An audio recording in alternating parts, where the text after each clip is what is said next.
Mira, para volver a la parte de Venezuela, que ahorita estábamos hablando que el chavismo está en su peor momento. Los mismos chavistas de base ya no quieren más el chavismo.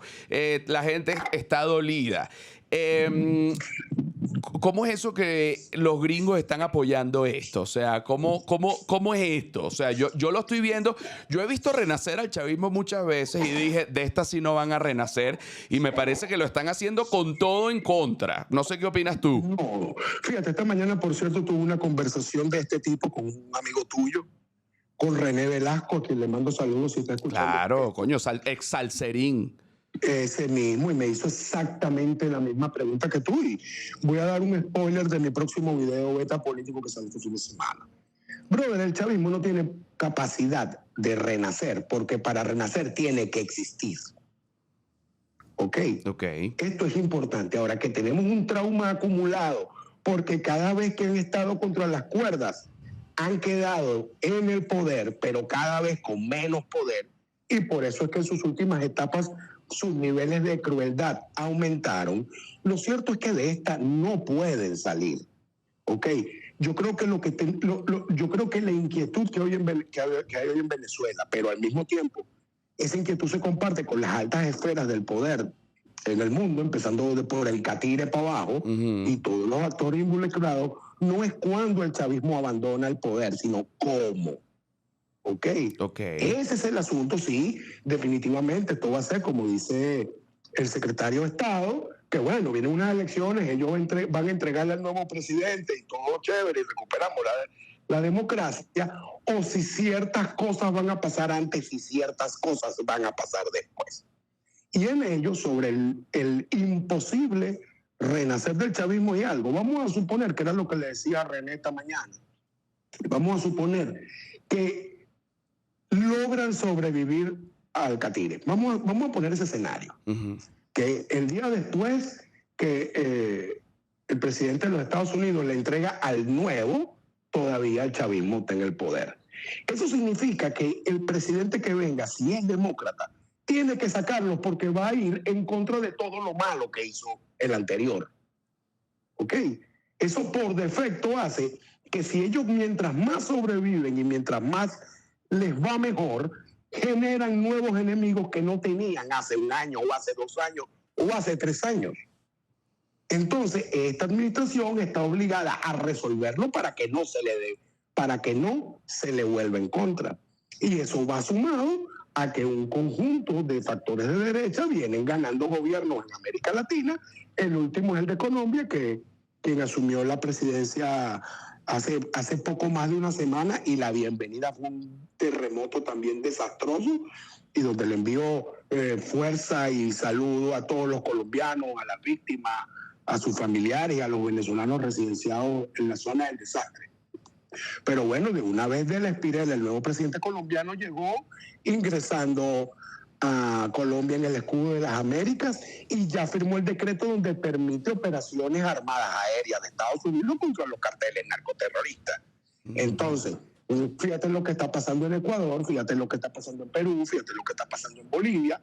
Bueno, ya Chile tiene un presidente de derechas, Milei en Argentina. Entonces también el chavismo tampoco es el eje del mal que alguna vez tuvo. Incluso y cuando ve lo que pudo ser el apoyo chino o el apoyo ruso, ya básicamente no cuentan con eso. Y el apoyo iraní, muchísimo menos. Y Cuba, como titiritero del asunto, está también bajo jaque directo de los Estados Unidos. Entonces no hay posibilidad de sobrevivencia. Y sobre eso, mi reflexión es la siguiente. Mira, yo entiendo que hemos llevado tantos golpes durante tantos años, José Rafael, yo lo entiendo, que cuando las cosas buenas empiezan a pasar, uno no se las cree. Pero tenemos que comenzar a creer, eso es lo primero. Y lo segundo, creer que este es un proceso fácil. No es un proceso fácil, es un proceso con muchas limitaciones, contra factores de poder inmensos, y donde todos los días tú das un golpe, recibes uno. Pasa algo bueno, pasan 2 malas, después pasan 3 buenas. Entonces nosotros no podemos creer que ya la historia terminó y ellos ganaron, cuando es una historia que está en construcción y que por primera vez arrancan en minusvalía, esa es la primera, Y la segunda, que arrancan realmente muertos en apoyos. Y ahora voy a hablarte, por ejemplo, un apoyo que ellos siempre han tenido, que es el apoyo de la delincuencia organizada. ¿Cómo tú crees que están los malandros en Venezuela luego que le dieron baja al niño Guerrero? Ya no se sienten protegidos, ya no están alzados. Y ya saben que los Estados Unidos pueden meterle un dronazo a quien quiera. Mira cuántas narcolanchas han explotado en el Caribe. Porque no solo es que han perdido el apoyo de la gente decente y trabajadora, es que de los mismos malvados también están perdiendo apoyo. Ahora que tal vez no tenemos la objetividad y la frialdad suficiente para entenderlo, es lógico, es natural después de todo lo acumulado y luego de que, bueno, ese terremoto que nos hizo leña a todos. De hecho, yo no pude ver ningún video del terremoto en Colombia porque, chamo, yo me considero un hombre duro, pero se me aguó el guarapo, brother. Ya yo no aguanto un desastre natural más. No lo aguanto, de verdad. Entonces, cónchale, yo creo que también tenemos que dominar un poco nuestros sentimientos, dedicarnos a hacer lo que hay que hacer, toca aguantar la pela, no hay de otra, y bueno, apoyar lo positivo, denunciar lo negativo y no ver los acontecimientos como que si cada uno es definitorio, porque al final, como te repito, es una pelea donde dan y no dan, pues. Ok, pero fíjate como yo lo siento, que a lo mejor estoy equivocado. O sea, yo siento que, por ejemplo, no toda la administración, pero al menos el Catire, tiene a Delcy haciendo lo que él quiere. O sea, Delcy le responde a él. Yo sí, esto es lo que yo siento, no es lo que es. No estoy diciendo que sea una verdad. Esto es lo que, como yo lo veo. Este gobierno chavista hace lo que quiere. La administración del Catire, aquí hay unos intereses económicos importantes, intereses petroleros también importantes, y entonces, claro, en este caso la administración del Catire está contenta porque recibe la plata del petróleo, que no se sabe tampoco, yo no tengo ni idea de dónde está ni cómo se administra eso. Y hacen negocio con eso. Entonces, no siento yo que sea como una búsqueda del bien de Venezuela y de la gente de Venezuela, sino más bien creo que es una búsqueda económica y de intereses, bueno, para Estados Unidos. Bueno, más allá de lo que tú sientes, los hechos son los hechos. Ajá. Ok, exacto, y el hecho es ese. Ahora, yo no tengo ningún problema con que Estados Unidos tenga intereses económicos en Venezuela. O es que los rusos y los chinos estaban metidos aquí porque que estoy de acuerdo, en eso estoy de acuerdo. Lo que yo Ahora, quiero. El asunto es cómo tu interés y el interés de la sociedad venezolana confluyen. Porque si a mí tú me preguntas, y aquí viene un aluvión de inversiones extranjeras que va a aumentar empleo, que va a aumentar el aparato productivo, que va a obligar a que se resuelva el problema de la energía eléctrica, que va a aumentar la producción de petróleo en consecuencia de la producción de gasolina y de gas doméstico, y que porque están las empresas aquí se tienen que arreglar las carreteras, los puertos y los aeropuertos para poder hacer todos los trabajos que hay que hacer. Por supuesto que estoy 1000% de acuerdo. Con lo que no estoy de acuerdo, o nunca estaré de acuerdo, es que eso se haga y no haya beneficios para la sociedad. Exactamente. Ahora, el punto está en cuánto tarda esto, independientemente de las intenciones. Eso es algo paralelo, porque vamos a suponer que el día de hoy esta situación es imposible, es solamente para explicarlo. Okay. Tienes 170 mil millones de dólares para invertirlo en el sistema eléctrico nacional, que sin duda alguna es el primer problema de los venezolanos el día de hoy. El primer problema de los venezolanos es la luz. Y si algo que me tiene molesto es que en todas las encuestas que publican, cada vez que le preguntan a los encuestados cuál es el primer problema, no ponen el de la luz. Ok, pero ese es el primer problema. Con esos 170 mil millones de dólares, eso va a tardar menos 5 años. Haciendo las cosas perfectas. Haciéndolas imperfectas y no arrancando de la manera correcta va a tardar más. Ahora fíjate, ¿cuánto? Si mañana se estabiliza definitivamente la moneda y empieza a crecer el Producto Interno Bruto, ¿en cuánto tiempo vamos a tener una economía decente? 4 o 5 años. ¿Ustedes creen que vamos a salir de esta crisis humana tan grave acumulada por casi 30 años en 3 días? Por supuesto que no. Ahora, ¿qué sí preocupa? Que no vemos la señal definitiva de que ese proceso inició. Y esas señales van más allá de la percepción, porque existe una noción en más del 70% de los venezolanos de que ese proceso no va a iniciar correctamente hasta tanto el chavismo esté en el poder. Yo no voy a decir si esa percepción es errada o es correcta, en absoluto. Lo que sí sé es que esa percepción también determina las inversiones, esa percepción determina la capacidad de trabajo y sobre todo que vienen esas empresas y tienen que venir muchos profesionales de alta gama venezolanos que están en la diáspora y regresar a Venezuela a trabajar. Y no se van a regresar a Venezuela a trabajar por un bajo salario, con inseguridad y se le meten preso mañana en una alcabala. Entonces, esa percepción que depende de las condiciones es un círculo, en este caso no es un círculo vicioso, sino un círculo lógico, porque la percepción también te construye las condiciones y en algún momento ese ciclo ha de romperse. Que para nosotros debió romperse hace un tiempo, sí. Bueno, pero hay que esperar un poco y ver cómo se va manejando este asunto, sobre el cual, por supuesto que yo tengo muchas críticas y muchas inquietudes, pero hoy no es el día donde te las voy a explicar, por lo menos no en público. Ok.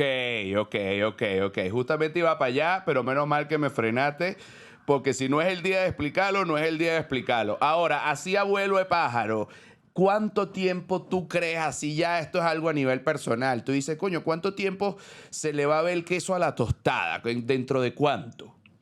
Bueno, en mi opinión, en la mía, las elecciones presidenciales en Venezuela deben ser en un rango de fechas entre junio y agosto del año 2027. Hacerlas muy rápido puede traer más problemas que lo que resuelve y dilatarlas lo que puede traer es un desastre social. Eso es lo primero. Antes iban a ser en diciembre de este año, ¿no? No, eso nunca estuvo planteado Ok. que yo sepa. Ok. Solo por saber. Que yo sepa. Tal vez sí y yo no lo supe. Ahora, que sí me preocupa el cómo se llega a esas elecciones, eso sí me preocupa. Porque si sigue agravándose la crisis eléctrica y sigue sin recuperarse la economía, Venezuela entra en un nivel de energía social muy elevado, donde sin liderazgo, porque queda claro que el chavismo no lidera Venezuela, y queda claro que no es el Catire quien lidera Venezuela, viene cayendo en las encuestas de manera despampanante. ¿Ok? Y con María Corina fuera del país, tienes un país sin liderazgo, una sociedad sin norte y cualquier cosa puede pasar. Y eso puede ser lo peor que le puede pasar al país o lo mejor, no lo sé. No lo sé. Y yo creo que sobre eso yo apuesto más a que las cosas se hagan bien y eso no ocurra, a hacer una apuesta donde uno no sabe dónde termina el asunto. Claro. Y con respecto, por ejemplo, al liderazgo de la oposición. O sea, que ahorita vemos que como que María Corina está afuera, que los que están adentro, tú sabes, el chavismo tampoco está liderando. Vamos a eliminar, vamos a hacerte más sencilla la pregunta para que la respuesta sea sencilla. Ok. La oposición es María Corina Machado y es la líder absoluta, punto y final. Ajá. El que está de segundo, y ponte tú, vamos a suponer que María Corina en las últimas encuestas está promediando entre 56 y 70%. Entonces vamos a ponerlo en 60% para que los haters no salgan a hablar cuestiones que no son. Okay. El que va de segundo, bien lejos, como con 8%, Juan Pablo Guanipa, y trabaja con María Corina. Y después de Juan Pablo Guanipa, ninguno pasa de 1%. Es decir, aquí hay la oposición es María Corina y los que la apoyan, lo demás es bullshit. Lo demás no existe, olvídense de eso. Lo demás es gente que escribe artículos de opinión, que la entrevistan, que sale en medios de comunicación y más nada. No hay más.